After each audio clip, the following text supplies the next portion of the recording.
Hey, salut les spécialistes! Comment allez-vous?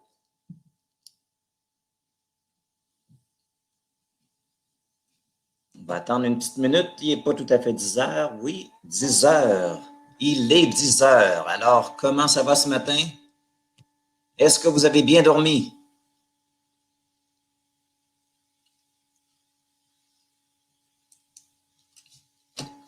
Excellent. Donc, en principe, il devrait y avoir peut-être une autre ou deux autres personnes qui se connectent bientôt. Donc, on va patienter une petite minute pour être sûr d'avoir tout notre monde.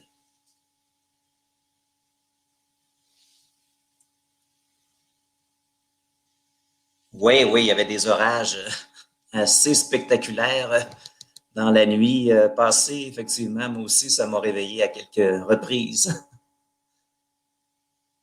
Donc, on est quand même en forme. On a pris un petit café ce matin. Question de se donner un petit coup de fouet.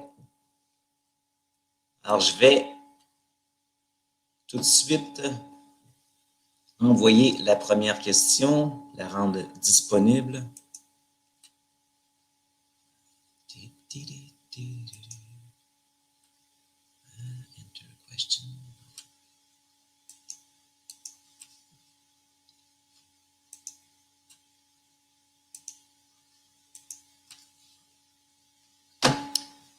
OK, alors allons-y. Si jamais il y a d'autres personnes qui se connectent avec nous, mais ils pourront suivre là où on sera rendu. Alors, mon nom est Carl Kouakou. Je suis bien heureux de vous voir entre parenthèses, entre guillemets. Je ne peux pas vous voir, mais je sais que vous êtes là. Je sais que vous êtes intéressé par ce que je vais vous dire dans la prochaine heure. Et je sais que vous allez interagir via le chat avec moi pour m'interpeller, me faire des commentaires ou poser des questions sur ce sujet fort important qui est le sommeil et la performance. Donc, avant de débuter, j'aimerais que vous puissiez répondre à la question sondage qui a été mis dans le poll à l'extrême droite. Alors, nous dire à quel groupe vous appartenez. Est-ce que vous êtes des militaires actifs, des vétérans, des membres de la famille, du personnel civil, du MDN ou de l'agence SBMFC? Alors, je vous laisse un moment pour répondre.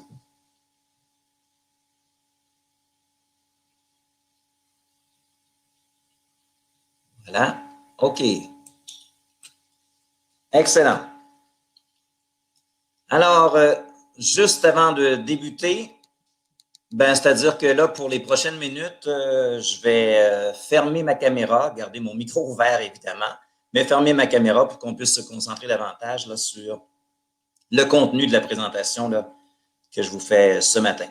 Donc, je rallumerai ma caméra en fin de séance pour répondre à des questions, si vous avez des questions par rapport au thème qu'on verra. Puis, je vous incite et je vous encourage à intervenir dans le chat là, en tout temps. Oui, mon renard fait dodo. Effectivement. OK, alors à plus. Je suis toujours là, mais j'éteins les lumières. OK, alors avant de commencer, je vais vous lire quelques formalités administratives. Là, c'est une exigence des services de santé d'Ottawa. Alors, avant de commencer, la présentation que vous allez voir est la propriété intellectuelle du ministère de la Défense nationale. Toute reproduction ou retransmission des diapositives contenues dans cette présentation est strictement interdite. Certains sujets abordés dans ce séminaire en ligne peuvent être de nature sensible et ne sont pas nécessairement appropriés pour les enfants. Nous demandons votre discrétion à ce niveau. Veuillez comprendre que les histoires des gens sont les leurs et que tout ce qui est partagé par les participants à ce webinaire en ligne, que ce soit devant la caméra ou dans le chat ou la discussion, ne doit pas être discuté en dehors du webinaire. Ce webinaire en ligne est enregistré et pourra être visionné ultérieurement sur cafconnection.ca, connexionfac.ca en français. Bien que la participation active soit encouragée, rien ne vous y oblige. Vous pouvez simplement suivre sans utiliser le chat ou la discussion, la présentation, euh, par exemple. Et j'aimerais aussi ajouter à ça que, évidemment, Le webinaire que je vous montre ce matin, que je vous présente ce matin, ne peut pas remplacer une consultation avec un médecin ou avec un professionnel en hygiène du sommeil ou un spécialiste en gestion du sommeil, évidemment. Alors, si jamais vous avez des enjeux critiques à ce niveau, parce que ça peut l'être critique, là, un manque de sommeil ou de l'insomnie chronique peut mener à des problèmes de santé assez sévères, assez extrêmes, comme on le verra là, prochainement. Donc, ceci étant dit, passons à la prochaine diapo. On passe le tiers de notre vie à dormir. C'est quand même assez hallucinant. Hein? Puis, évidemment, dans une ère comme la nôtre, où on est dans la productivité, la performance, c'est même particulier de voir qu'on valorise les gens qui performent et qui vont atteindre constamment leur objectif. Et on a tendance à stigmatiser les gens qui n'ont pas nécessairement le même rythme de vie, même régime de vie, qui ne sont pas toujours à 200 000 à l'heure, qui, par exemple, vont prendre du temps pour se ressourcer, se reposer. On dit de ces gens-là parfois qu'ils ont une tendance à la paresse, alors que c'est eux qui sont lucides en réalité, là. Ce sont les surperformants, ce sont les gens qui sont toujours dans le travail à fond de train, qui sont toujours dans les tâches, la productivité, qui éventuellement s'épuisent hein, et craquent, là, ont des problèmes de santé mentale éventuels. Fait que c'est quelque chose de vital, hein, dormir comme respirer de l'oxygène, de l'air autour de nous, manger, s'hydrater, c'est tout aussi fondamental que de faire le plein de sommeil à chaque jour, évidemment. Il y a malheureusement des gens, étant donné que, comme je le disais tout à l'heure, on valorise beaucoup la productivité, la performance, qui ont tendance à penser que dormir, c'est une perte de temps, alors qu'au contraire, de dormir, c'est capital, c'est fondamental. On se doit de ressourcer notre esprit, on se doit de également là, faire le ménage dans notre tête, là, puis c'est entre autres à ça que ça sert le sommeil. Là. Ça nous permet de trier l'information, d'entreposer des souvenirs, de favoriser l'apprentissage. Il y a énormément de trucs là, qui sont associés à un bon sommeil et à un mauvais sommeil, des effets délétères, des pathologies qui sont induites par un mauvais sommeil là, qui parfois dure des années et des années là, chez certaines personnes. Avant de consulter, ils vont hésiter. Là, ils se disent que c'est pas si important que ça. On m'a pas élevé dans cette culture-là que je dois me reposer, je dois dormir.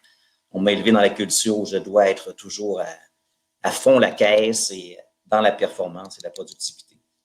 Donc, c'est évident que c'est pas là qu'il faut couper. Hein. Il faut pas couper sur notre sommeil dans l'espoir d'avoir une plus grande vie sociale, dans l'espoir d'être plus productif au travail. Non, c'est un choix, là, malheureusement, que bien des gens regrettent une fois qu'ils l'ont fait. Fait que imaginez commencer votre quart de travail le matin en état d'ébriété.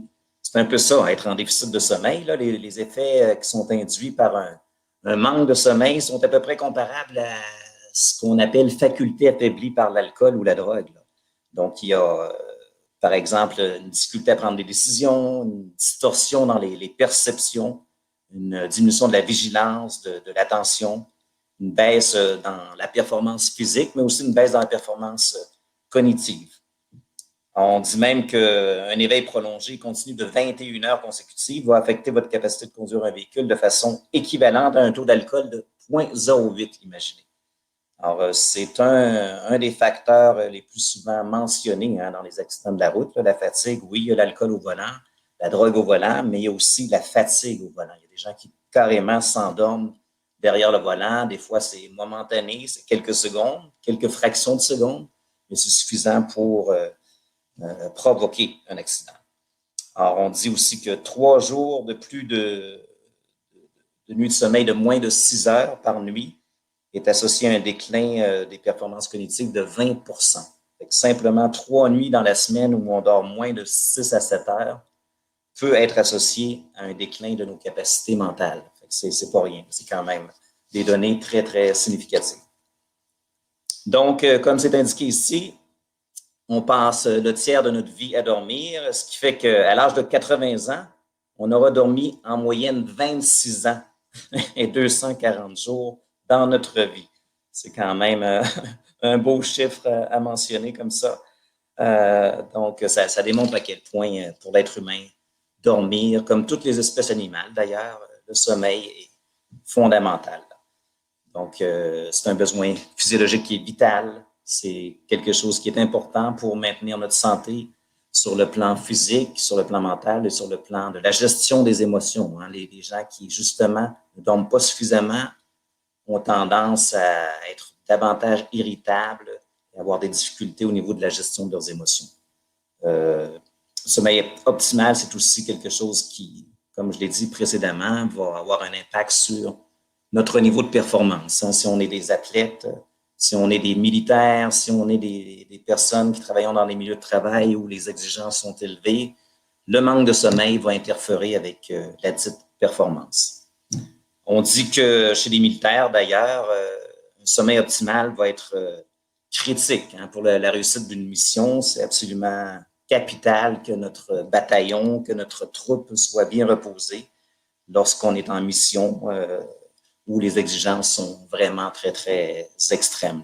Fait que ça peut justement favoriser le temps de réaction. Ça peut nous favoriser les militaires qui auront justement là, la capacité de détecter certains dangers puis d'y réagir adéquatement. Ça va également faciliter la coordination tactique à travers le bataillon. Il y a le US Army aussi qui ont fait des études sur le sommeil dans les troupes, chez les troupes.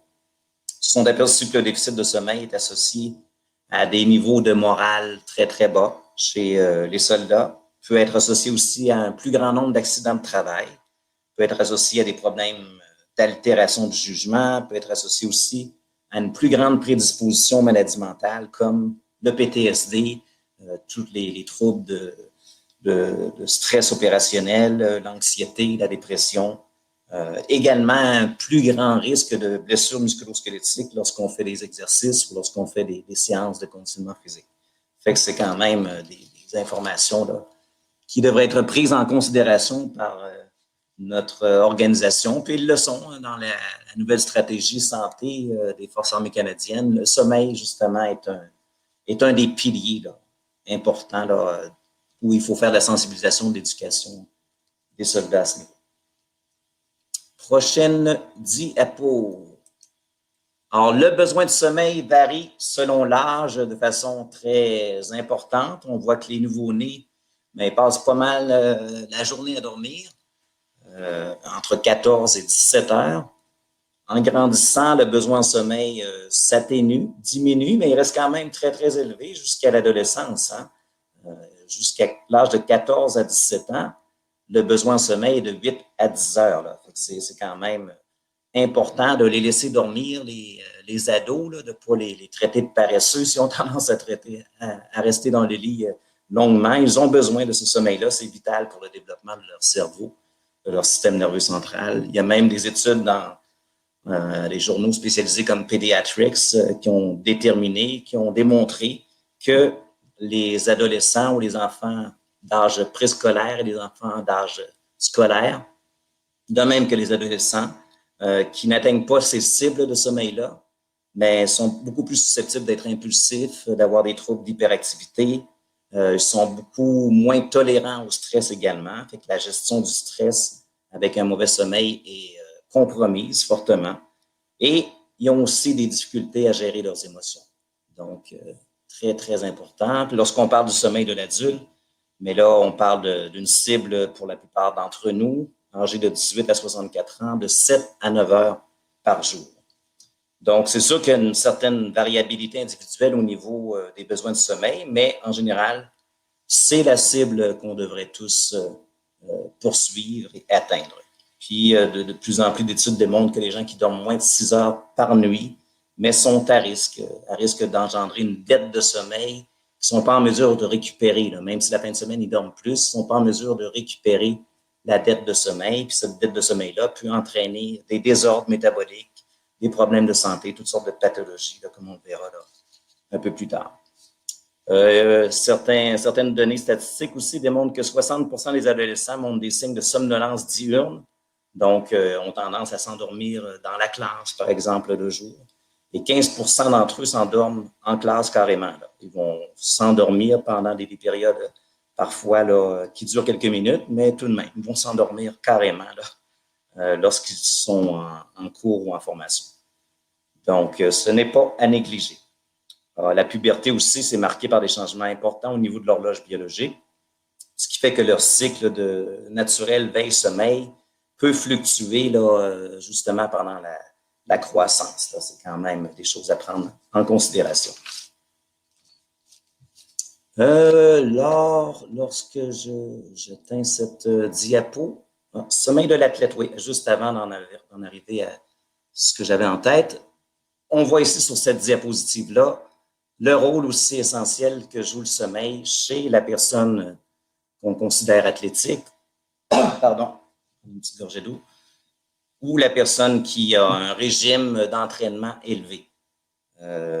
L'athlète qui ne dort pas suffisamment, ça peut compromettre carrément la sécrétion de testostérone et de l'hormone de croissance. Hein. Vous savez à quel point c'est important pour la masse musculaire, l'hypertrophie des tissus musculaires, la testostérone. L'hormone de croissance est aussi fort important là, au niveau de la santé globale. Fait que tout ça est compromis chez l'athlète qui engendre des dettes de sommeil. L'athlète de haut niveau, son temps de régénération, c'est aussi associé à une plus grande capacité à prévenir les blessures, plus grande capacité à se protéger des effets pervers du surentraînement et à une meilleure résistance aux maladies. Il y a aussi des processus métaboliques qui vont être soit favorisés, là, la récupération post-entraînement, la récupération des réserves d'énergie va être favorisée avec un bon repos, une bonne nuit de sommeil. On dit qu'un athlète qui s'entraîne plus de 20 heures par semaine a besoin de 9 à 10 heures de sommeil par nuit. Fait que oui, les athlètes se doivent de dormir davantage que monsieur et madame tout le monde, étant donné que leur régime de vie et leurs heures d'entraînement qui sont très, très élevées dans la semaine. Ils s'exposent, ils apportent parfois leur système à des limites fonctionnelles importantes. Là, donc, c'est important. Puis la plupart des coachs maintenant vont s'assurer que leurs athlètes dorment bien pour ne pas justement compromettre leur performance puis leur santé globale.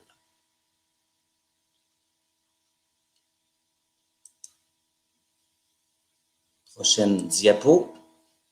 Alors, êtes-vous un oiseau de nuit ou un oiseau de jour? Là, je vais parler juste un instant des chronotypes. Hein. Il y a des gens qui fonctionnent davantage mieux la nuit, puis il y a des gens qui vont fonctionner davantage mieux le jour. Quoique tout ça, c'est très relatif. Hein. On a même démontré à plusieurs reprises par des recherches que la tendance à se coucher tard, la tendance à se lever tard, c'est associé généralement chez la plupart des gens à une tendance aussi à moins bien s'alimenter.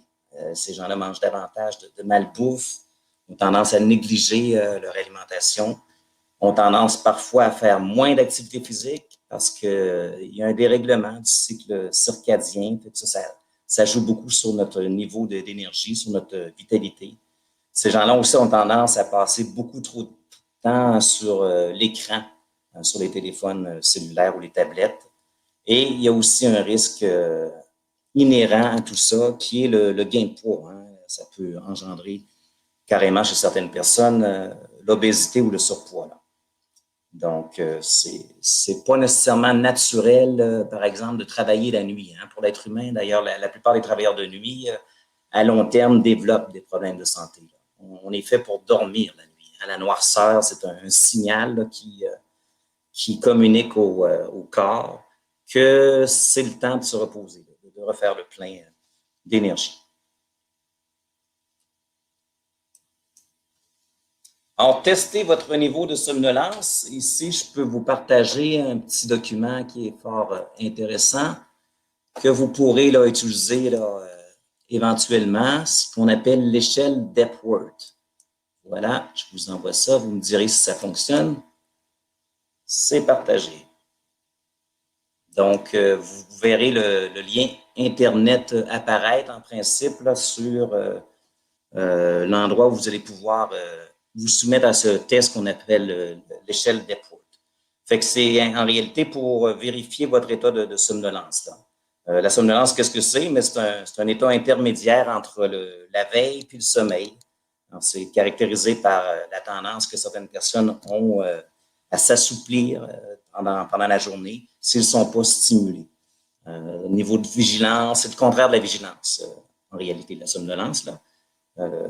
La, la vigilance, c'est de se sentir frais et dispo au réveil le matin, puis c'est de se sentir alerte si une situation d'urgence survient, une situation là, particulière survient. Donc, habituellement, une personne qui est reposée va être capable de rester vigilante, même dans une pièce où la température est élevée. Comme actuellement, si vous n'avez pas l'air climatisé, là, ça se peut que la chaleur des pièces que vous occupez induise une fatigue, là, un état de somnolence. Là. Ces gens-là vont être capables de suivre une conférence, un webinaire en ligne, par exemple, sans cogner des clous. Vont être capables également de rester éveillés après avoir mangé un repas là, assez copieux, assez chargé.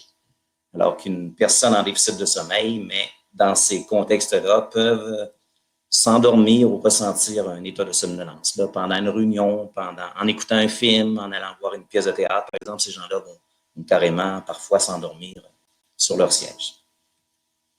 Donc, c'est intéressant à considérer. Là. Ce test-là vous permettra, évidemment, c'est pas comme une consultation avec un médecin, mais ça nous donne quand même des pistes de réflexion et d'intervention là, intéressantes. Alors, ce qu'on voit ici, c'est, laissez-moi retrouver ma référence ici, c'est Morphée, évidemment. Morphée, et qui a sculpté ça, laissez-moi retrouver. OK, ma référence. Alors, ça a été sculpté, ça, en 1777 par un sculpteur français du nom de Jean-Antoine Houdon. C'est un magnifique marbre qui est une représentation de Morphée, hein, qui est le dieu des rêves, qui était le fils d'Hypnos, le dieu du sommeil, et le fils de Nyx, qui était la déesse de la nuit. Hein. Tout ça, c'est dans la mythologie grecque, évidemment. Alors, on le voit ici représenté assoupi, puis on voit que ses ailes sont prêtes à l'action, prêtes à s'envoler afin d'incarner ce que représente le rêve là, chez les dormeurs. Fait que c'est vraiment là, quelque chose de sommeil qui fascine l'être humain depuis très, très longtemps. Mais c'est sûr que notre façon de dormir a changé, a évolué beaucoup avec le temps. Hein. Les hommes de caverne, les hommes primitifs, dormaient de façon fragmentée, hein, de façon polyphasique. Là. Ils dormaient plusieurs séquences dans la journée courtes pour se protéger des prédateurs, alors que nous, on a tendance à dormir que dans une seule séquence, à savoir on dort la nuit parce qu'on fait pas face évidemment au même danger. Certaines personnes vont, ça c'est ce qu'on appelle le sommeil monophasique, puis certaines personnes vont intégrer la sieste à leur quotidien. Là. On va en parler un peu plus tard, le sommeil diphasique. Ils vont dormir la nuit pendant une certaine période et se permettre une sieste le jour.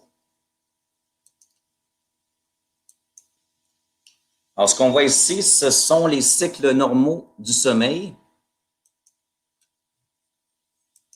Ah, oups, delete, pardon, excusez. J'essayais d'enlever ce que je voyais sur mon écran. Les 4 cycles du sommeil. Donc, on voit ici qu'il y a globalement là, 4 cycles. On parle de sommeil, l'endormissement. La phase d'endormissement, c'est lorsqu'on s'aperçoit que nos paupières commencent à être lourdes. On s'aperçoit qu'on a de la difficulté à garder les yeux ouverts. Là. Il y a un ralentissement de notre respiration, un ralentissement de nos fréquences cardiaques. La température de notre corps a tendance à chuter un petit peu. Fait que c'est un peu comparable à un état profond de relaxation. Hein. Le premier stade du sommeil. Le pattern de nos ondes cérébrales aussi va changer. On aura des ondes cérébrales de type alpha rendues là, puis de type delta lorsqu'on sera en sommeil profond. Alors, ces phases de sommeil-là vont s'alterner. On va le voir sur la prochaine diapo tout à l'heure sur un histogramme. Il y a d'abord, évidemment, la phase 1 d'endormissement. Par la suite, le sommeil léger qui se produit. Et ce sommeil-là a tendance à s'approfondir avec le temps. On parle de sommeil profond. Lorsqu'on essaie de réveiller une personne qui est en sommeil profond, c'est très, très difficile. Là. Elle est profondément endormie. Et il y a aussi une phase du sommeil qu'on appelle le sommeil paradoxal, ou le REM sleep. REM sleep, c'est en réalité, c'est en anglais, c'est Rapid Eye Movement. C'est sommeil avec des mouvements oculaires rapides. Si vous regardez à un moment donné dans votre lit, votre conjointe ou votre conjoint qui dort un certain temps, vous vous apercevrez peut-être là, ce stade du sommeil-là, là, parce que vous verrez ses yeux se promener de gauche à droite très rapidement. C'est associé au rêve, cette phase du sommeil. Donc, pourquoi on rêve, tout ça, il y a différentes hypothèses, là, mais on verra sur les prochaines diapos là, quelles sont justement là, les explications, les fondements de ces différents stades de sommeil. Déroulement d'une nuit de sommeil, comme je le disais tout à l'heure, on passe d'un cycle à l'autre lorsqu'on passe dans une nuit de sommeil appropriée. Fait que généralement, on va avoir 4 à 5 cycles de sommeil pendant la nuit. Généralement, la moyenne, c'est vraiment 5 cycles, donc ça donne son calcul. Chacun de ces cycles-là, c'est 90 minutes. Alors, une nuit de sommeil adéquate, c'est 7,5 heures, par exemple, ou 8 heures. On a généralement en alternance, là, 5 cycles qui vont se produire. Fait qu'on rêve, on a tendance parfois à ne pas se rappeler de nos rêves, mais on rêve au moins 4 à 5 reprises là, pendant nos différents cycles de sommeil. On passe d'un cycle à l'autre aussi là, pendant ces 7 à 8 heures de sommeil-là. C'est quand même assez intéressant de voir que notre cerveau également, dans ces situations-là, est toujours un grand consommateur de glucose. Hein. Notre cerveau n'est pas à off. Là. Lorsqu'on dort, il se passe plein de trucs dans notre tête, dans notre cerveau. Il y a, entre autres, comme je le disais tout à l'heure, la rétention de l'information, la mémoire, le stockage des souvenirs, l'apprentissage, la maturation du cerveau aussi chez les jeunes. Là, pendant le sommeil, ça continue ce processus-là. C'est hyper important de les laisser dormir, entre autres pour que leur cerveau se développe adéquatement.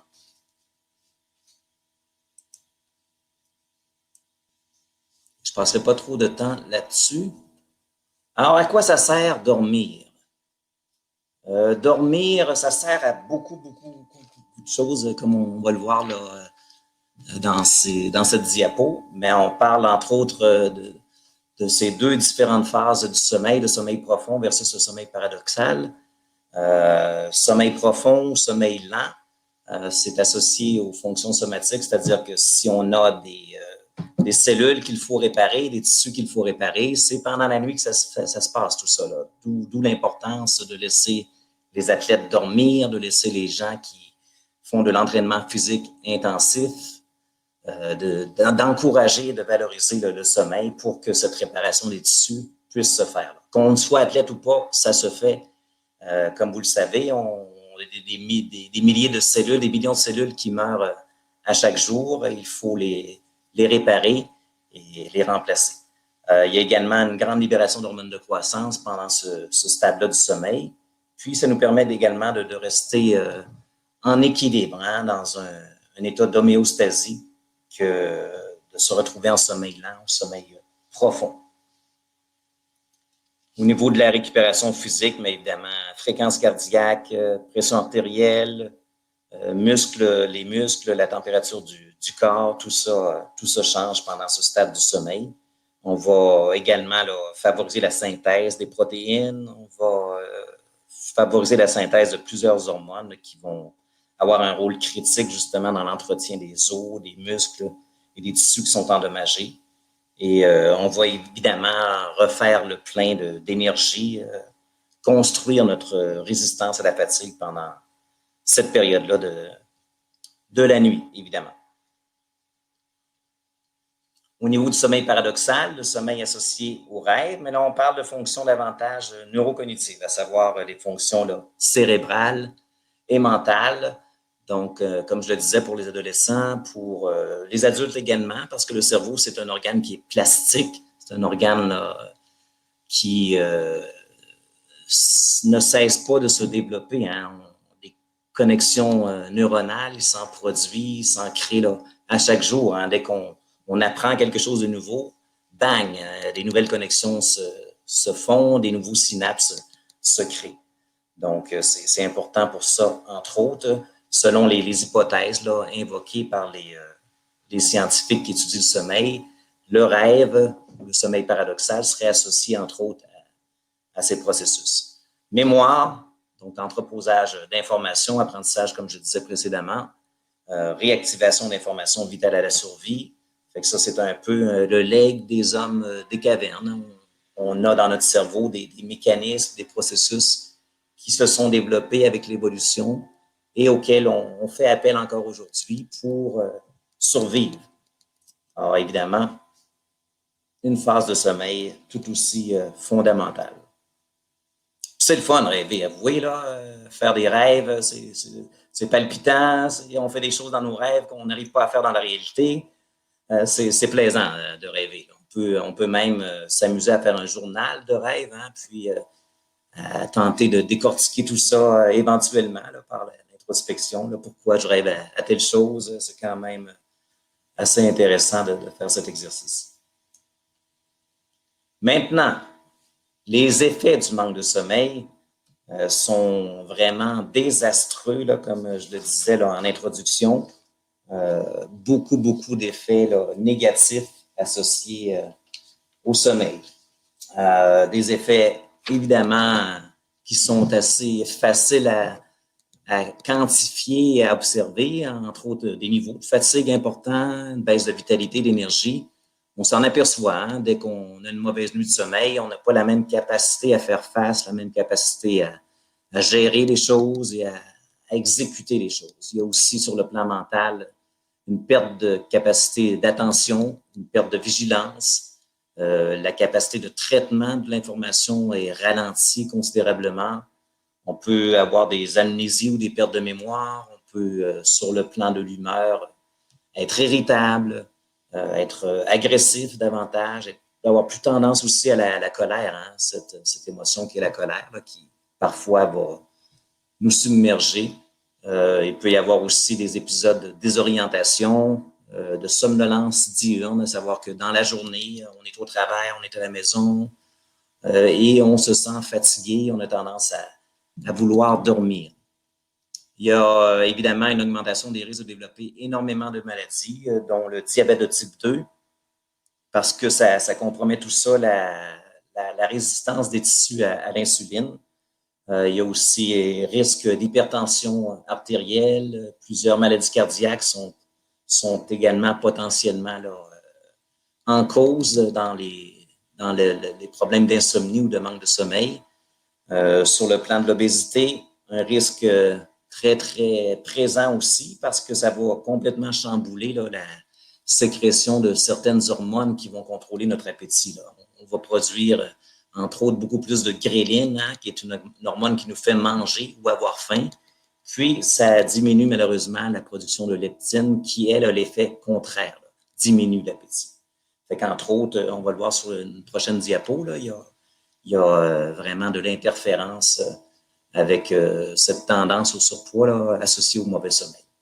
Évidemment, notre immunité est compromise par le manque de sommeil, une tendance aussi à faire davantage d'épisodes de maladie mentale, la dépression, l'anxiété généralisée, le PTSD, le risque suicidaire aussi qui est à la hausse chez les petits dormeurs ou les gens qui accumulent des dettes de sommeil là, qui sont durables depuis plusieurs années. Il y a aussi certains types de cancers qui seraient aussi en cause dans le manque de sommeil. Il y a aussi difficultés au niveau de la fertilité. Ça a été également là, trouvé au niveau de la recherche. Une prédisposition à l'Alzheimer, une maladie de démence ou maladie neurodégénérative et Parkinson également. Puis le fait de se sentir fatigué, comme on disait là, au début, fait en sorte qu'on n'a pas tendance à vouloir bouger, à faire de l'exercice, à faire de l'activité physique, fait que ça augmente ou ça favorise là, une augmentation de la sédentarité chez les gens.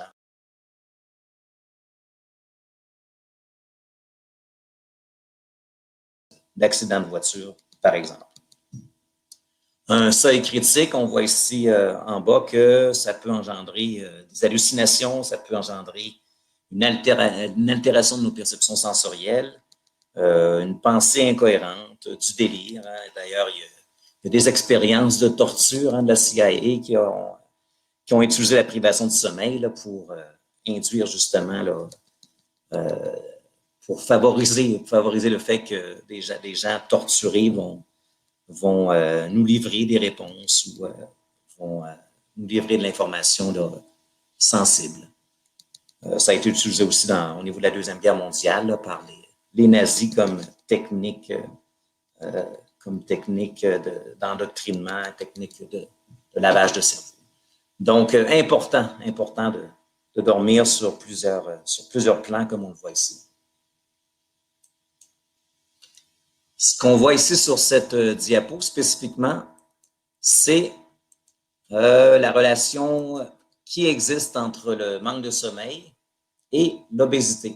Comme je le disais tout à l'heure, ça va perturber la synthèse de certaines hormones, la gréline, la leptine, et ça va aussi là, augmenter le cortisol sanguin. Là. Donc, le cortisol, vous le savez, c'est l'hormone associée au stress chronique. Alors, plus il y a de cortisol en circulation, plus ça peut chambouler nos habitudes alimentaires, nos comportements alimentaires, savoir qu'on ne prendra pas le temps de cuisiner, on va manger de la malbouffe, la restauration rapide.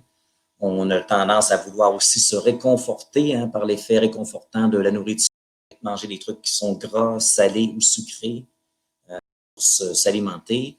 Et on sait très bien que cette nourriture hypercalorique va engendrer éventuellement un gain de poids là, et un état d'obésité chez la plupart des gens.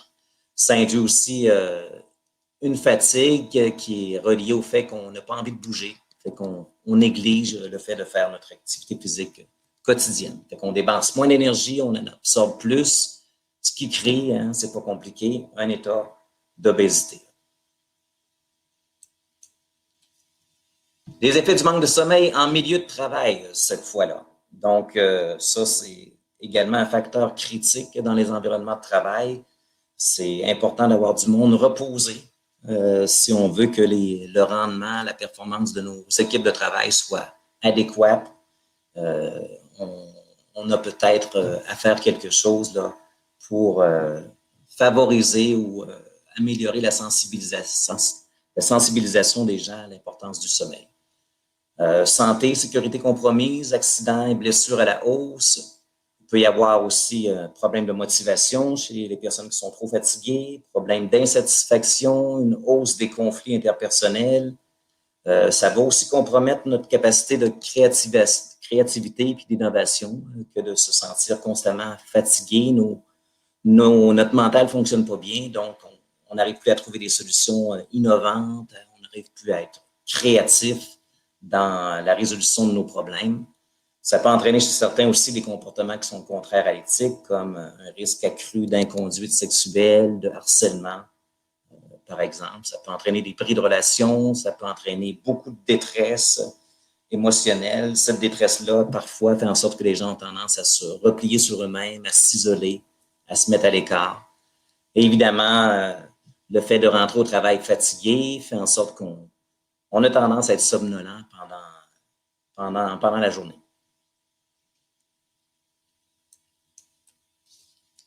Maintenant, au niveau des troubles du sommeil, je vais juste regarder mon temps. Ça. Les principaux troubles du sommeil, on les voit ici qui sont recensés. On a d'abord l'insomnie. On va donner la définition là, exacte de l'insomnie tout à l'heure. Qu'est-ce que ça implique? Qu'est-ce que c'est exactement? Est-ce que j'en souffre?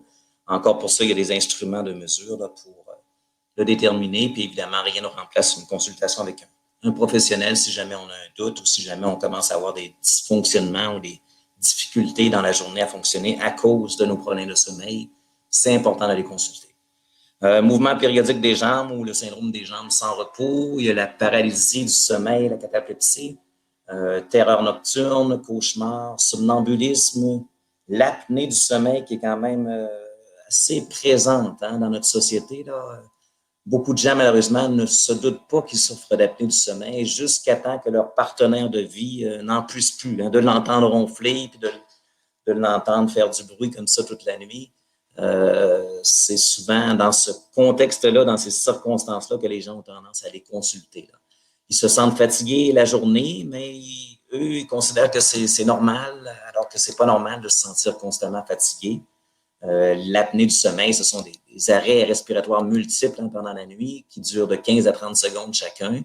Il y a des gens qui peuvent en faire plusieurs centaines dans la nuit. Là. Alors, le cerveau est privé d'oxygène pendant tout ce temps. Alors, c'est excessivement dangereux, c'est très, très périlleux. Il faut absolument que ça soit pris en charge là, par un spécialiste. Narcolepsie, c'est cette tendance à s'endormir dans n'importe quelle situation, n'importe quel contexte dans la journée, s'endormir là, constamment, soit derrière le volant, soit en pleine réunion, soit alors qu'on est en train de faire un exposé. Alors, qu'est-ce que l'insomnie? D'abord, il y a des critères diagnostiques. On les voit ici qui sont énumérés. Alors, si ça vous prend, par exemple, plus de 30 minutes pour vous endormir, au-delà de 30 minutes pour vous endormir, si vous avez des éveils fréquents pendant la nuit ou prolongés, à savoir plus de 30 minutes éveillés pendant la nuit, par exemple, vous allez aux toilettes, ça peut être normal si vous avez bu une bonne quantité de liquide d'aller aux toilettes pendant la nuit, mais si vous revenez au lit et que vous tardez à vous rendormir, ça peut engendrer ou ça peut nous démontrer qu'on a peut-être des problèmes de sommeil, entre autres de l'insomnie. L'éveil matinal précoce ou la durée insuffisante du sommeil, je le disais là précédemment, que dormir moins de 6 heures par nuit, c'est pas nécessairement recommandé. Ça va éventuellement nous rattraper. Efficacité du sommeil également là, qui est compromise. Alors, l'efficacité du sommeil, c'est facile, c'est un petit calcul qu'on peut faire. Vous devez simplement là, utiliser votre temps total de sommeil que vous divisez par le temps total que vous passez dans votre lit. Puis vous multipliez ce résultat-là par 100. Alors, temps total de sommeil divisé par temps total passé au lit, multiplié par 100. Alors ça doit vous donner un résultat de 85% et plus. Sinon, votre sommeil n'est pas considéré efficace. Pendant au moins un mois, c'est de 1 à 3 mois que ça doit durer tout ça pour qu'on ait un diagnostic d'insomnie chronique. Puis dans la population, c'est quand même assez fréquent. Hein? Vous avez entre 10 et 15% de la population qui souffre actuellement, à notre époque, d'insomnie chronique. Fait que c'est quand même des milliers, des millions de personnes, c'est beaucoup, beaucoup de monde. Puis il y a 30% de la population canadienne qui dit ne pas dormir suffisamment, sans nécessairement souffrir d'insomnie. Ils ne se disent pas nécessairement reposer suite à leur nuit de sommeil. Pour ça, je vais vous partager également deux autres ressources que je vais mettre dans les handouts. Si je peux les retracer un instant. Ouais, et voilà. Non, c'est pas ça. Un instant. Ah, les voilà. Sommeil des adultes. Voilà. Alors, c'est des données statistiques là, sur justement le sommeil au niveau des adultes canadiens. Intéressant à regarder quand vous en aurez la chance.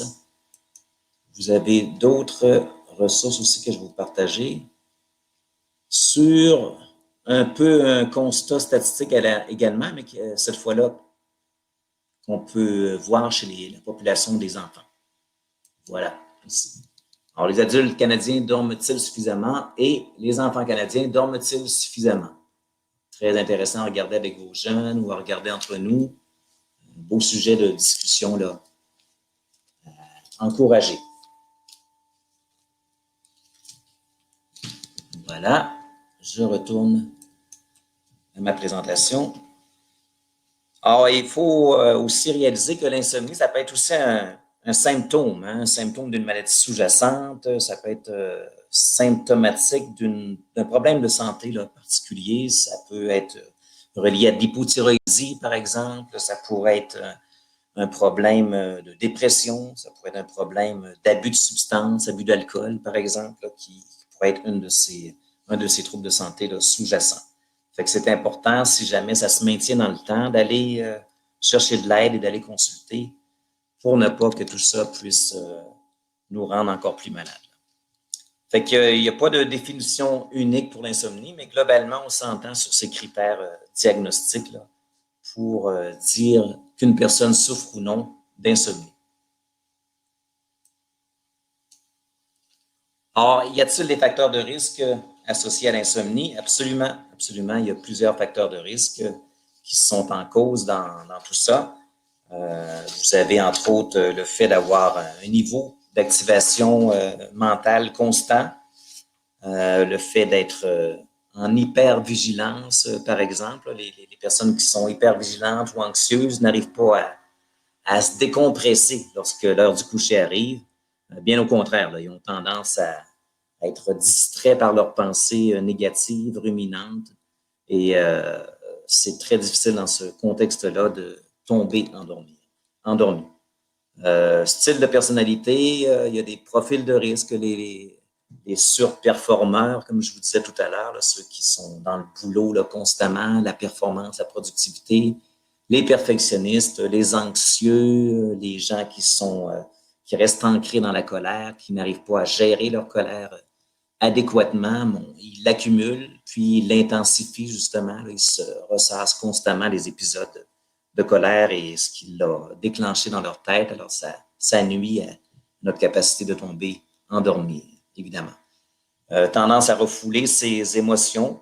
Alors ça, c'est également très symptomatique là, chez les gens qui ont de la difficulté à dormir. Alors ça peut être difficile pour ces gens-là s'ils n'expriment pas leurs émotions pendant la journée ou s'ils n'arrivent pas à traiter ces différentes émotions-là pendant la journée, mais ça peut évidemment se retrouver là, un facteur perturbant là, pour le sommeil.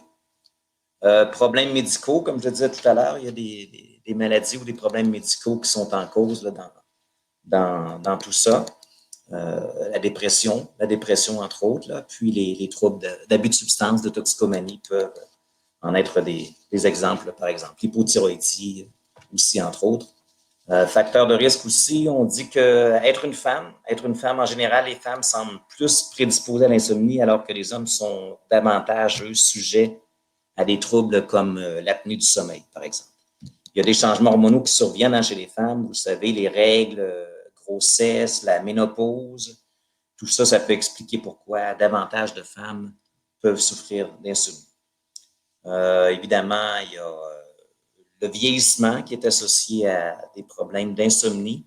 C'est sûr que le besoin en sommeil diminue avec l'âge en général, d'à peu près 1 heure chez la personne âgée, peut-être parce que justement elle est moins active physiquement. Hein, elle est moins dans un état de fatigue physique, étant donné qu'elle est moins sportive ou physiquement active. Son corps est moins fatigué, mais il y a aussi toutes sortes d'explications ou de facteurs métaboliques, physiologiques en cause dans tout ça.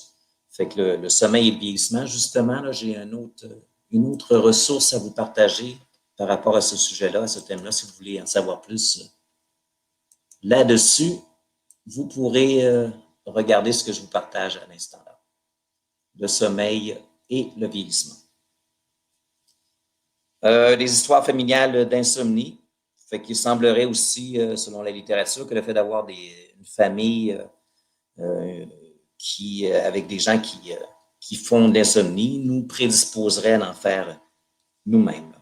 Bien que tout ça n'a pas été démontré clairement là, par les recherches en génétique, il y a quand même un facteur de risque supplémentaire à ce niveau.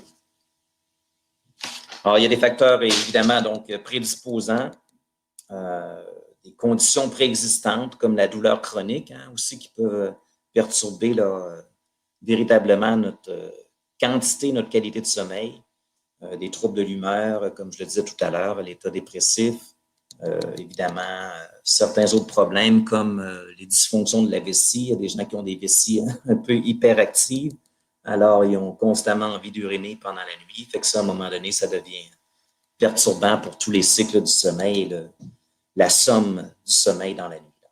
La prise de certains médicaments aussi pourrait engendrer un risque ou comme effet secondaire des problèmes de sommeil.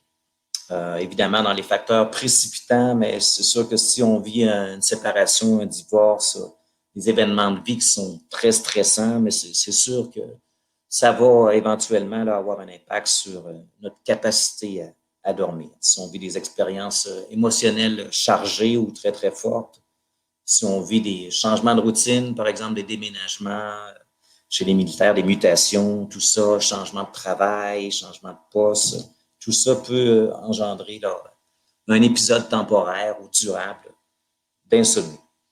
Évidemment, tout ce qui est facteur perpétuant aussi, là, hygiène du sommeil, à savoir que si on a une bonne hygiène du sommeil versus on n'a pas une bonne hygiène du sommeil, évidemment, le risque ou la prédisposition à l'insomnie n'est pas la même. On va voir ce que ça veut dire un peu plus tard, là, le fait d'avoir une bonne hygiène du sommeil. Des facteurs environnementaux qui peuvent aussi engendrer l'insomnie. Ça également, on va le voir un peu plus tard. Puis il y a aussi toutes sortes de distorsions cognitives, de biais cognitifs aussi qui sont en cause dans tout ça. Vaincre l'insomnie. Alors, peut-on faire quelque chose lorsqu'on souffre d'insomnie? C'est sûr qu'il y a beaucoup de traitements possibles. C'est sûr que les traitements pharmacologiques, c'est pas nécessairement ceux auxquels on devrait avoir recours en première ligne. Même les médecins le disent eux-mêmes. Les somnifères ce ne sont pas une solution pour les gens qui souffrent d'insomnie.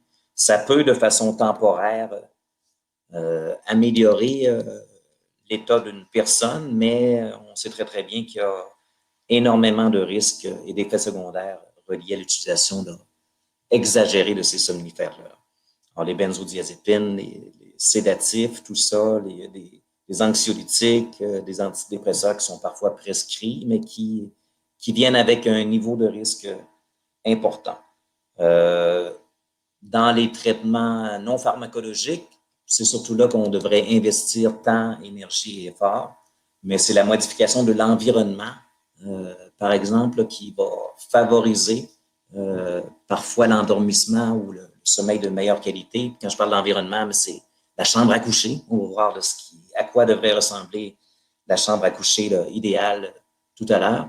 On parle aussi d'activité physique, d'alimentation, de consommation de stimulants comme la caféine et la nicotine et de consommation de drogues qui sont au contraire là, dépressives comme l'alcool aussi. Et évidemment, la fluctuation des horaires aussi est quelque chose d'important à considérer dans tout ça. Il y a des approches en psychologie qui sont utilisées comme la psychologie, c'est-à-dire la thérapie cognitivo-comportementale, qui est une approche là, qui a vraiment fait ses preuves et qui est une des approches les plus efficaces, à savoir que au bout de 5 à 6 séances, lorsqu'on discute avec un psychologue, on va être en mesure de recadrer nos pensées là, négatives, les pensées qu'on entretient sur notre incapacité à dormir, à faire de l'insomnie. On est capable de recadrer tout ça avec ce travail sur soi. Et cette approche behaviorale-là est très, très efficace là, dans les cliniques du sommeil. C'est d'ailleurs une des approches qui est utilisée là, par les professionnels. Évidemment, il y a des approches alternatives, des médecines alternatives comme l'acupuncture. On a la phytothérapie aussi, l'utilisation des plantes. Il y a des plantes qui ont des propriétés calmantes et relaxantes. On va le voir un peu plus tard en détail. Entre autres, la valériane, la passiflore, la verveine. Il y a des minéraux aussi comme le magnésium qui peuvent être reliés là, à une plus grande capacité à calmer le système nerveux central aussi. Il y a aussi l'immunothérapie. Hein, la luminothérapie là, avec la lampe spécialement conçue pour ça, là, qu'on utilise le matin, par exemple. Dès qu'on se réveille, on s'expose à cette lumière-là. Puis ça va améliorer nos cycles circadiens, nos cycles éveil et sommeil. Ça a été démontré très, très efficace. Là. Mais évidemment, c'est pas n'importe quelle lampe. Ça prend une lampe spécialement conçue pour la luminothérapie, à savoir qu'elle a une intensité lumineuse de 10 000 lux minimum. On s'expose à ça 30 minutes à 45 minutes par jour et il y a même des impacts sur notre propension aussi à souffrir de dépression qui pourrait être améliorée avec ce genre de dispositif. C'est très, très intéressant comme approche. Il y a l'hypnose aussi chez certains qui est utilisée.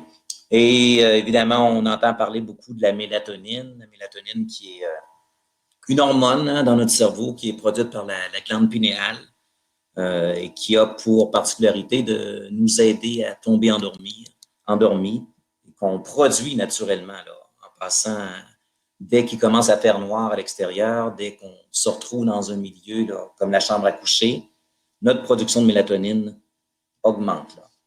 C'est programmé biologiquement dans notre cerveau que de produire de la mélatonine tous les jours là, pour justement nous obliger carrément à dormir. Là. Donc, il y a des gens qui présument un peu du potentiel thérapeutique de la mélatonine, là, quoique c'est ça, les études ne démontrent pas clairement son efficacité là, pour soigner l'insomnie, entre autres. Là. Ce qui a été démontré clairement, c'est que la mélatonine pouvait être efficace là, pour se remettre du décalage horaire. Mettons qu'on voyage en Europe, puis on se retrouve avec à une heure, 4 heures de décalage horaire, mais le fait de consommer de la mélatonine avant de partir en voyage et d'en consommer une fois arrivé pendant quelques jours, ça pourrait aider à rétablir le cycle circadien. Donc, à ce niveau-là, ça a été démontré efficace, mais pour favoriser le sommeil, mais peut-être que ça peut améliorer peut-être la vitesse à laquelle les gens vont s'endormir, mais l'effet n'est pas clairement établi. La posologie non plus, là, il y a certains suppléments sur le marché dont la biodisponibilité est très, très faible. Il y a 10 à 15 de la substance en réalité là, qui atteigne la cible. Le reste est éliminé par le foie, les intestins. Là. Donc, c'est peut-être à expérimenter, mais ce n'est pas recommandé là, pour l'instant. Il n'y a pas de consensus scientifique sur l'efficacité de la mélatonine pour régler les problèmes d'insomnie. Mieux vaut privilégier des approches comme l'hygiène du sommeil, par exemple. Or, parlons-en de l'hygiène du sommeil. L'hygiène du sommeil, ce sont de refaire les conditions, d'améliorer les conditions dans lesquelles on dort. Fait que, premièrement, la chambre à coucher, très, très important là, de préparer la nuit du sommeil. Hein. Le sommeil va être favorisé là, dans un contexte particulier. Par exemple, la température de la chambre. Actuellement, si vous n'avez pas l'air climatisé, je doute et je présume que vous avez beaucoup de difficultés à dormir. On dit justement que cette température-là ne devrait pas excéder 18 à 23 degrés dans la chambre. Au-delà de ça, c'est très difficile de tomber endormi et de dormir de façon continue. Alors, la chambre se doit aussi d'être bien aérée. Donc, on parle de créer un environnement favorable pour le sommeil. Alors, il n'y a évidemment pas d'écran dans la chambre, pas d'écran de télévision, pas d'écran de téléphone ou de tablette à cause de la fameuse lumière bleue, hein, la fameuse lumière bleue de nos écrans. Mais justement, ça compromet la sécrétion de mélatonine là, naturelle au niveau de la glande pinéale. Fait que moins de mélatonine en circulation fait en sorte qu'on a moins tendance à s'endormir et qu'on ne pas négliger aussi que le fait de constamment regarder un écran, mais ça stimule notre système nerveux central, notre cerveau. Là. On est toujours dans la stimulation, alors que rendu dans la chambre, on devrait être plutôt en mode récupération, restauration de notre énergie, régénération de nos forces. Là, hein. C'est la fin de la journée, on a carburé toute la journée, on a exécuté plein de choses, fait que rendu dans la chambre à coucher, mais c'est le moment de se reposer. Donc, il faut laisser tomber nos écrans au moins 1 heure avant d'aller se coucher, là, si on ne veut pas compromettre justement cette capacité à tomber endormi et rester endormi pendant la nuit. Évidemment, ne pas négliger le matelas qui, oui, est un bon investissement, mais qui pourrait faire toute la différence dans notre qualité de sommeil. Là. Un matelas trop mou, un matelas trop dur va faire en sorte qu'on va bouger constamment, qu'on ne sera pas confortable. Même chose pour l'oreiller. Ça vaut la peine d'investir un peu de sous, étant donné qu'on dort un tiers de notre vie. Pourquoi pas se payer un bon matelas, puis une fois qu'il est usé, mais le remplacer par un nouveau matelas. On sait que la lumière, hein, on parlait de lumière bleue tout à l'heure avec les écrans, mais c'est la lumière en général qui n'est pas nécessairement recommandée dans la chambre à coucher. Là. Fait qu'elle est très important d'avoir des rideaux très opaques ou des stores très opaques qui ne vont pas laisser filtrer la lumière. Donc, oui, c'est la nuit, il fait noir à l'extérieur, mais s'il y a des lampadaires ou des sources lumineuses à l'extérieur qui entrent dans la chambre, mais ça va perturber justement votre capacité à tomber endormi.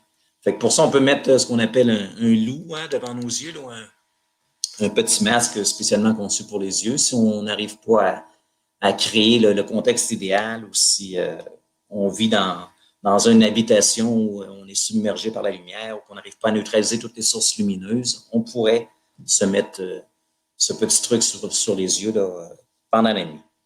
On peut aussi là, neutraliser le bruit. Hein. Tout bruit va également perturber notre capacité à bien dormir.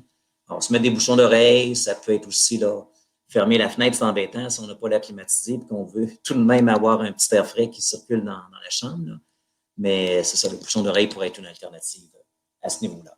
Il peut y avoir parfois des bruits de fond perturbants, la radio, la télé, si la conjointe, le conjoint ne se couche pas en même temps, puis qu'on est à la chambre, puis qu'on entend toujours ces bruits de fond-là. Ça peut, mine de rien, nous empêcher de dormir ou retarder notre sommeil. Puis évidemment, si vous avez des chats, des chiens qui circulent dans la chambre, mais ça aussi, ça peut être des éléments là, qui, globalement, ont aussi un impact sur votre capacité à bien dormir. Alors, c'est important d'avoir une routine pour le dodo. Évidemment, ça a été démontré à plusieurs reprises que le fait d'avoir des horaires réguliers au niveau de notre sommeil, c'est un des instruments là, les plus importants là, pour justement régulariser notre sommeil, à savoir qu'on doit idéalement se coucher toujours à peu près aux mêmes heures et se lever aux mêmes heures, même la fin de semaine, idéalement. Là, si on a des tendances à l'insomnie, c'est un des remèdes, c'est une des méthodes, une des approches qui est recommandée aux patients. Alors, créer aussi des conditions gagnantes là, pour provoquer l'endormissement ou favoriser le sommeil, à savoir qu'on se doit de relaxer en soirée. On dit à nos enfants, par exemple, de faire un peu de lecture avant de faire le dos, par exemple. On dit à nos enfants de se calmer, mais c'est la même chose, la même logique devrait s'appliquer à nous. On devrait arriver dans un état d'esprit tout à fait relax lorsqu'on met tout de suite la tête sur l'oreiller. Alors, c'est pas le temps de se lancer dans la réflexion, dans l'analyse des problèmes dans la chambre à coucher. On règle ça avant de faire les premiers pas dans la chambre parce que sinon, c'est un peu comme le hamster dont je parlais là, dans mes webinaires sur le stress. Difficile de l'arrêter, ce hamster-là, une fois qu'il est parti dans sa roue. Là. Ça va trop vite. Fait qu'idéalement, c'est de diminuer toute forme de stimulation 1 heure avant le coucher. Là, ça peut fortement là, favoriser aussi la démarche. Au niveau de l'activité physique, mais on sait que l'activité physique, c'est carrément un remède. Hein, c'est un antidépresseur, c'est un anxiolytique naturel. C'est quelque chose qui nous permet de mieux apprivoiser, de mieux gérer notre stress personnel, professionnel et social et familial. Donc, c'est vraiment un outil fabuleux là, pour aussi là, notre cerveau, à savoir qu'on va produire de la sérotonine, de la dopamine, on va produire moins de cortisol également là, lorsqu'on est physiquement actif. Évidemment, il ne faut pas faire des efforts vigoureux quelques heures avant de se mettre au lit. On fait nos efforts intenses le matin, le midi ou dans l'après-midi, mais pas immédiatement avant de se mettre au lit. Si on veut bouger le soir, mais on pourrait favoriser des activités comme le yoga ou le pilates, par exemple. Mais pas rien de vigoureux là, sur le plan aérobique, cardiovasculaire, là, pour ne pas être se retrouver avec des niveaux d'adrénaline en circulation importants là, qui vont compromettre notre capacité à dormir. Ça augmente, ça a été démontré aussi que ça augmentait la longueur du sommeil profond, là, qui est vital pour notre récupération physique et mentale, là, comme on l'a vu précédemment. Au niveau de l'alimentation, et ça également, il y a des choix là, qu'il s'agit de faire ou de favoriser là, dans ce contexte. On a parlé de la relation qui existe entre obésité et manque de sommeil. Tout à l'heure, je vais pas revenir là-dessus, mais aussi des aliments qui ont la propriété d'être relaxants ou davantage calmants par rapport à d'autres qui sont véritablement des ennemis du sommeil. On pense aux aliments qui sont gras, on pense aux aliments qui sont saturés en sel, en sucre.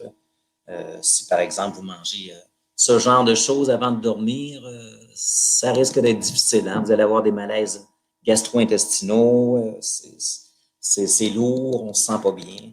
Donc, il faut se laisser le temps de digérer, favoriser d'autres choses que ça.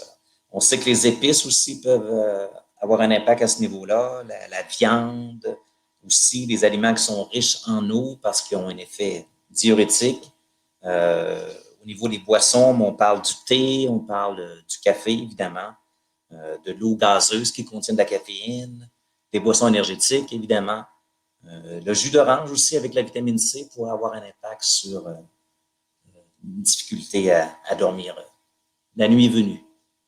Donc, éviter aussi l'ail, diminuer la consommation de liquide en soirée parce que vous allez vous retrouver constamment là, à la salle de bain pour uriner. Si vous mangez tard le soir, mais optez toujours pour des repas qui sont légers.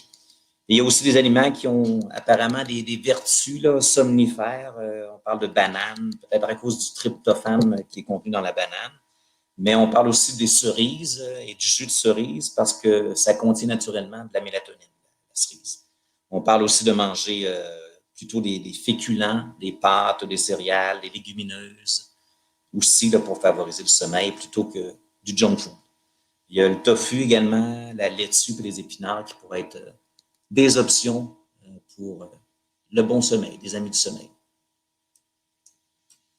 L'alcool. Alors, l'alcool, plusieurs, malheureusement, utilisent l'alcool en pensant que l'alcool aura une capacité ou un effet, des bienfaits sur leur capacité à dormir, alors que c'est malheureusement pas le cas. Il y a même, je disais au niveau statistique, que 4% de la population en général et 10% des gens qui souffrent d'insomnie qui ont recours à l'alcool pour soulager leurs problèmes de sommeil, en pensant que l'alcool est la solution. Fait que s'auto-médicamenter par l'alcool, c'est certainement pas favorable. Parce que oui, peut-être qu'on va tomber endormi plus rapidement, mais ça va fragmenter le sommeil. Là. Les différents cycles du sommeil sont complètement compromis. Ça peut engendrer ce qu'on appelle de l'insomnie de rebond. Ça va, entre autres, altérer le sommeil profond, puis on sait à quel point le sommeil profond est excessivement important là, et réparateur. Ça va aussi avoir des impacts sur le sommeil paradoxal.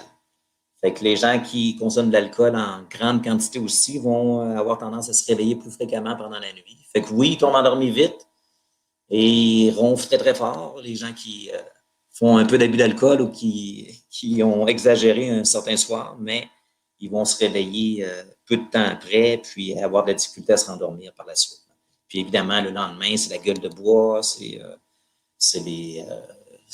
tous les effets là, secondaires liés à cet abus d'alcool là, qui vont se répercuter. Ça va aggraver chez les ronfleurs les ronflements, ça va aggraver les troubles du sommeil chez les gens qui souffrent de troubles du sommeil. Donc, pour ça, j'ai une autre excellente publication à vous recommander. Alcool et sommeil. Ça a été écrit par Éducalcool. C'est super intéressant. Là. Je vous recommande fortement de jeter un œil là-dessus. Donc, arrêter de boire au moins 3 heures avant d'aller au lit, c'est ce qui est recommandé. Là. Si on prend un verre ou deux, pas trop de problème. Mais si on veut boire davantage, mais assurez-vous d'avoir un délai d'au moins 3 heures avant d'aller au lit si vous ne voulez pas compromettre la qualité de votre sommeil. Au niveau de la caféine, mais évidemment, la caféine, c'est un stimulant du système nerveux central. C'est quelque chose qui aura un impact sur votre niveau d'énergie. Alors, ça également, c'est une substance qu'on se doit de contrôler. C'est quelque chose qui va bloquer l'action de l'adénosine qui est responsable d'engendrer le signal du sommeil, entre autres. Ça peut rester longtemps en circulation aussi. Là. Ça peut rester jusqu'à 6 à 8 heures, là. Même si on boit de la caféine en après-midi. Mais le soir, on peut se retrouver avec une certaine proportion, une certaine concentration de caféine qui reste présente en circulation. On parle de 6 à 8 heures, les traces là, qui peuvent rester dans le sang là, après la consommation du dernier café. Donc, évidemment, il y a le fait aussi qu'on a tous un niveau de sensibilité là, différent par rapport à la caféine. Il y a des gens qui sont hypersensibles, qui vont prendre une boisson gazeuse comme un Coca-Cola, puis qui vont grimper dans les rideaux, qui sont hyper excités, alors qu'il y a des gens qui vont consommer 6, 7, 8 cafés à tous les jours parce qu'ils ont développé une accoutumance, une tolérance à la substance. Mais ça, il y a un prix à payer éventuellement pour ces gens-là parce que la surconsommation de caféine aussi engendre beaucoup de difficultés là, sur le plan du cerveau, sur le plan du système nerveux central, sur le plan cardiovasculaire, entre autres. Idéalement, ce qui est recommandé pour la consommation de café, hein, pour Santé Canada, le seuil critique, c'est de ne pas dépasser 400 mg par jour. C'est de consommer notre café le matin particulièrement, pas dépasser 2 heures de l'après-midi. C'est vraiment la recommandation là, actuelle par rapport à ça. Donc, oui, le café, j'adore, mais il faut se le réserver pour le matin. C'est réconfortant, un bon café, évidemment, mais il faut contrôler notre consommation de caféine. Ça va de soi. La nicotine, même chose hein, que la caféine, ça a un effet là, qui est stimulant pour le système nerveux central. Ça a un effet stimulant pour les fonctions cardiaques et les fonctions respiratoires. Ça augmente notre pression artérielle. Fait qu'il y a des gens qui vont fumer parce que ça leur donne l'impression d'être relax, d'être calme. En réalité, c'est un effet de stimulation qui apparaît lorsqu'on consomme du tabac. Fait que c'est à contrôler ça aussi. Et d'ailleurs, si vous avez des difficultés ou des enjeux à ce niveau, en promotion de la santé, on peut certainement vous aider à cesser de fumer avec notre formidable programme Écrasez-la. Ronflement. Alors, les ronflements, je ne vais pas m'attarder trop là-dessus parce que je vois que le temps passe, mais c'est quelque chose d'assez perturbant hein, pour les gens qui font face à cette réalité. Non seulement pour les gens qui en souffrent, mais pour les gens qui sont autour, les conjoints là, qui sont exposés à tout ça là, à toutes les nuits. On estime que 40 des adultes ronflent occasionnellement, mais il y a 25 d'entre eux qui sont des ronfleurs sévères. Là. Fait à savoir que le niveau de décibels qu'ils atteignent en ronflant est excessivement élevé et perturbant pour tout l'entourage. Là. Alors, il y a des choses qui sont en cause dans tout ça. Hein. Ça peut être le fait qu'on a trop bu d'alcool, justement, qui nous fasse ronfler, mais ça peut être aussi le fait qu'on souffre d'une condition comme l'apnée du sommeil, hein, qui est une obstruction complète là, des voies respiratoires, comme on le voit sur l'illustration ici. Il y a l'air qui cesse de passer, là. Donc, l'air qui cesse d'alimenter notre cerveau en oxygène, entre autres. L'apnée du sommeil, il faut que ça soit diagnostiqué là, formellement par un professionnel de la santé, mais ça peut être un symptôme, le fait que vous ronflez, là, le fait que vous ressentez plusieurs fois les épisodes de somnolence dans la journée, là, ça peut être un symptôme d'apnée du sommeil, évidemment. C'est le relâchement des muscles, des tissus mous au niveau de la gorge là, qui fait en sorte que les voies respiratoires se bloquent complètement. Donc, c'est de multiples arrêts respiratoires de 10 à 30 secondes pendant la nuit là, qui éventuellement induisent énormément de problématiques de santé et peuvent, dans certains cas, s'avérer quasi mortelles là, pour certaines personnes. Très, très important à prendre en considération là, si jamais vous en souffrez ou vos proches en souffrent. Allez consulter. Alors, pour réduire les ronflements, ce qui est recommandé, c'est d'éviter de dormir sur le dos, entre autres, là, si on veut minimiser le risque de surélever la tête à l'aide d'oreillers fermes, d'éviter l'alcool et les médicaments qui sont somnifères. Ça va juste intensifier, amplifier le ronflement. Puis, évidemment, le fait d'avoir trop mangé en soirée va également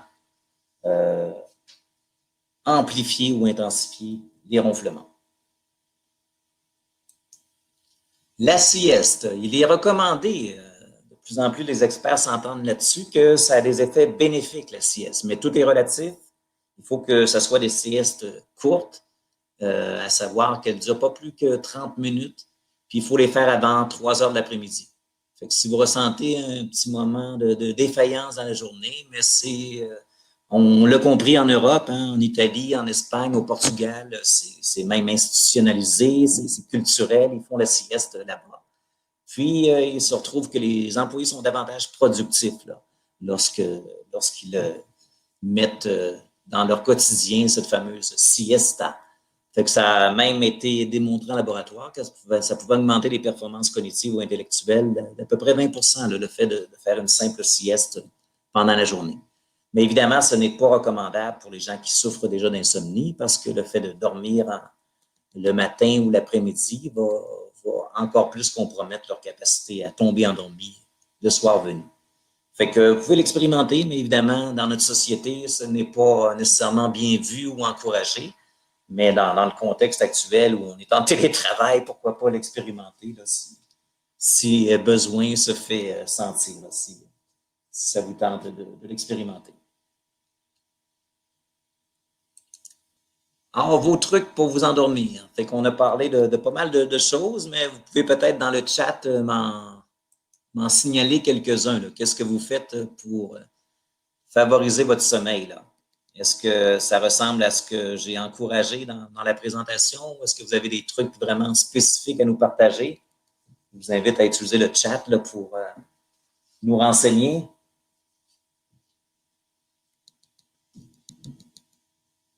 Alors, si vous êtes trop gêné pour vous exprimer, il n'y a pas de problème. On va poursuivre en espérant que vous êtes toujours là.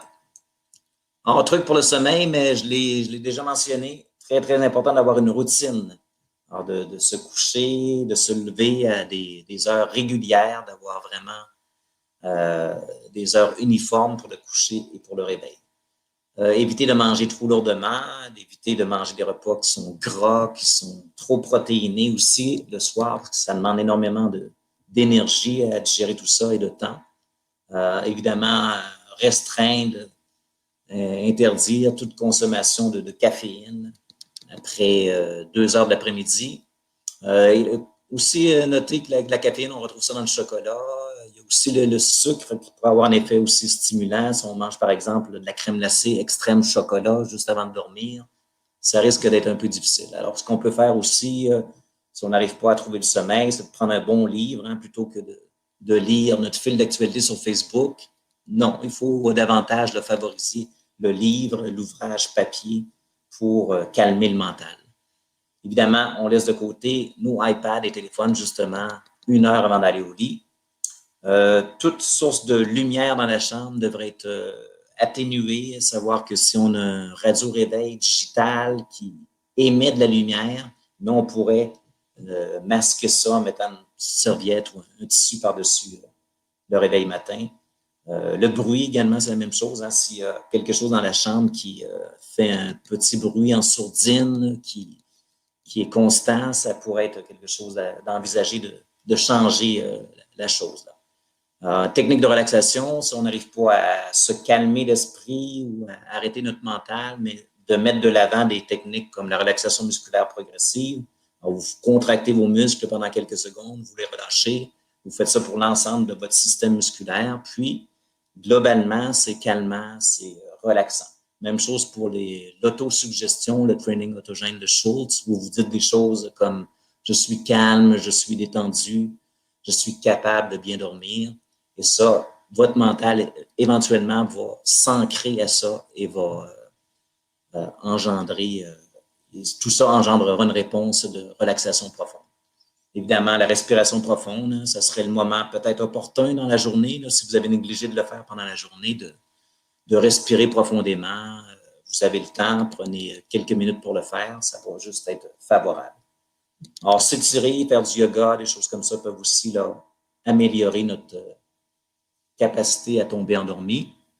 Se vider la tête, toutes sortes de techniques comme celles que j'ai mentionnées en amont pour y arriver. Écouter de la musique relaxante aussi, des bruits relaxants, ça peut être des bruits de cascade d'eau, ça peut être des rivières, ça pourrait être des sons de la nature, par exemple, qui sont calmants, qui sont relaxants.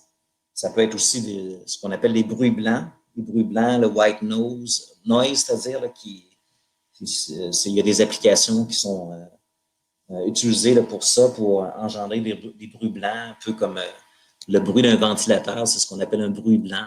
Apparemment, c'est calmant pour l'esprit et le cerveau. Et ça, c'est quelque chose qui n'a pas nécessairement été validé ou vérifié, mais apparemment, pour certaines personnes, ça fonctionne, le white noise, c'est-à-dire les bouchons d'oreille, quand il y a du bruit ambiant, ça va de soi. L'imagerie mentale, la visualisation, comme je le disais, visualiser des images qui sont calmantes et non pas perturbantes ou excitantes. On a aussi, évidemment, la possibilité. Si on n'arrive pas à s'endormir dans un délai de 20-30 minutes, mais c'est carrément de sortir de la chambre à coucher et aller dans une autre pièce, lire, par exemple, ou faire quelque chose qui va nous calmer, nous détendre. Et par la suite, lorsqu'on se sent apte au sommeil ou prêt à dormir, mais on retourne dans la chambre à coucher. Mais il faut éviter de tourner en rond dans la chambre parce qu'on va associer la chambre à coucher à de l'anxiété du sommeil, à de l'incapacité à dormir éventuellement. Compter des moutons, je ne sais pas si vous avez déjà essayé cette technique, là, mais c'est ce qu'on nous disait là, lorsqu'on était enfant de faire lorsqu'on n'arrivait pas à s'endormir. Alors, globalement, c'est ce que j'avais à vous présenter aujourd'hui.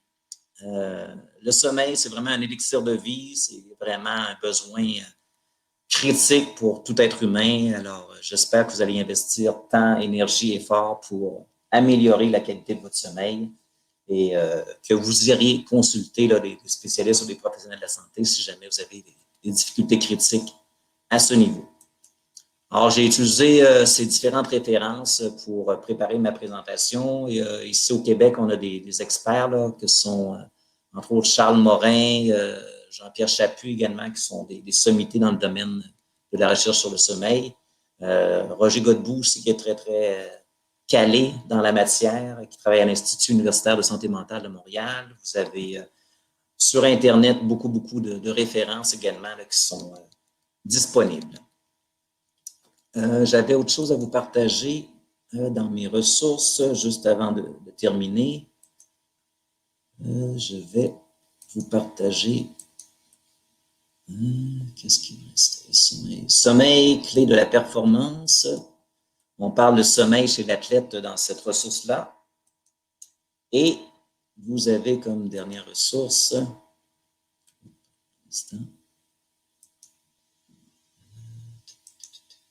voyons, où est-elle?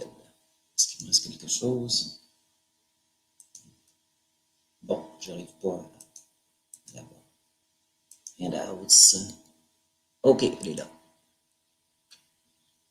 OK, donc une dernière question dans le pôle sondage que je mets à l'instant. Alors, j'estime que je peux mettre en pratique ce que j'ai appris aujourd'hui dans la vie quotidienne. Vous pouvez là, mettre votre réponse dans l'onglet sondage, s'il vous plaît. Voilà. Et comme c'est la coutume, je vais vous présenter aussi les ressources d'aide disponibles là, au sein de notre organisation canadienne, qui est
je vais rallumer ma caméra et même si je sollicite vos commentaires et vos questions. Si vous avez des questions, on peut prendre une minute ou deux. Là. Je sais qu'on a dépassé peut-être le temps recommandé, mais si jamais vous avez des questions ou des commentaires à formuler, mais je vous invite à le faire tout de suite dans le chat, via le chat. Merci d'avoir été à l'écoute, d'avoir été présent. Et si jamais vous souhaitez formuler commentaires, pas maintenant, mais plus tard, je vous recommande de me contacter directement là, via le courriel Outlook.